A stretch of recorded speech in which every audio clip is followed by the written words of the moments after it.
श्रीकृष्णाने गोवर्धन पर्वत एका करंगळीवर उचलला.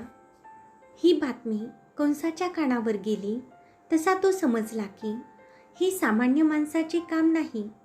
अर्थात देवकीचा 8वा पुत्र हा श्रीकृष्णच असणार. त्यामुळेच कंस अष्टमीला जन्मलेल्या सर्व मुलांना पुतना मावशीने ठार केले ही बातमी देणाऱ्या दूतावर चिडला आणि म्हणाला, आता मी स्वतःच त्याला ठार मारेल. मी त्याला इथे बोलावून घेईन. महामंत्री म्हणाला, पण तो इथे काय येईल?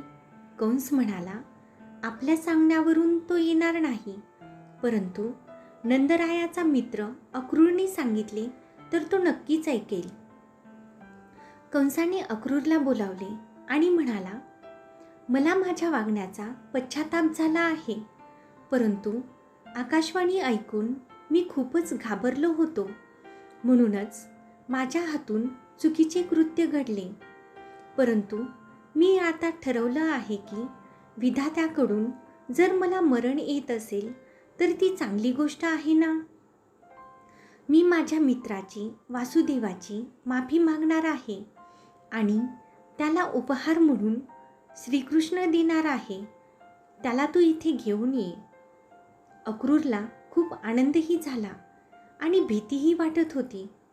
शेवटी नाईलाजाने तो नंदगावात गेला. इकडे कृष्णाने देखील मथुरा पाहण्याचा हट्टच धरला. म्हणतात ना, बालहट्ट, राजहट्ट आणि स्त्रीहट्ट या तीनही हट्टांच्या पुढे कोणाचेही काहीही चालत नाही. महाराज कंस तिकडे हट्ट करून बसले की बालकृष्णाला मथुरेत घेऊन या, आणि इकडे कृष्ण हट्ट करू लागला की त्याला मथुरा पाहिजे आहे. कंसाच्या भीतीने आणि नंदगावाच्या सुरक्षेकरिता तसेच कृष्णाच्या हट्टामुळे नंदराय आणि यशोदा नाईलाजाने त्याला मथुरेला पाठवण्याकरिता तयार झाले.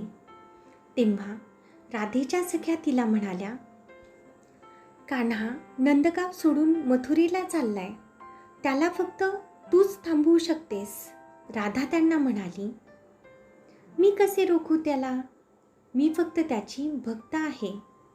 मोहन फक्त राधाचा थोडाच आहे, तो तर साऱ्या जगाचा आहे.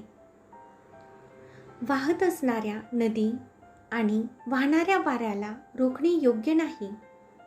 वाटीत पडत असलेल्या चंद्राच्या चांदण्याला पाहून जर वाटी समजली की मी चंद्राला कैद केलं तर तो वाटीचा दोष आहे.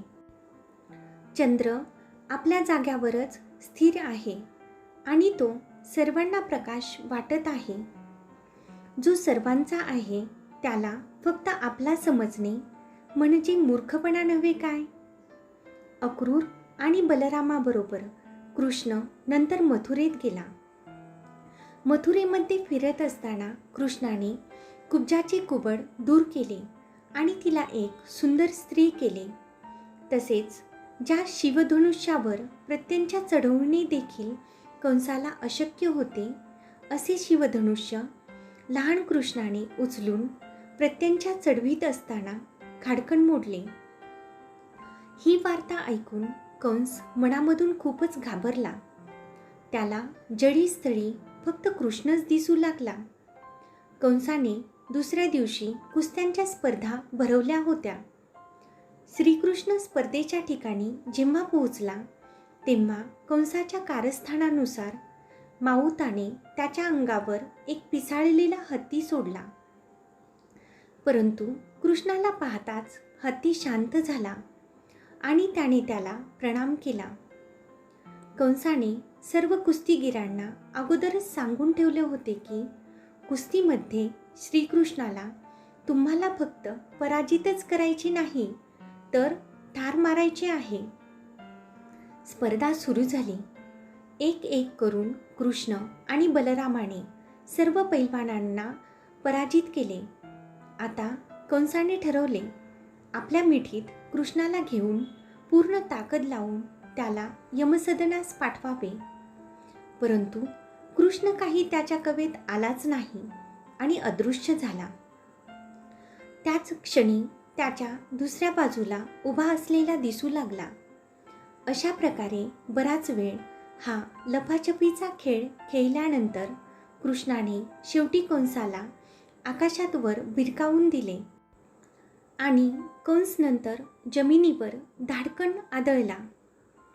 त्याला आता श्रीकृष्णाच्या जागी भगवान विष्णू दिसू लागले. कंसाने त्यांना प्रणाम करून आपला शेवटचा श्वास सोडला.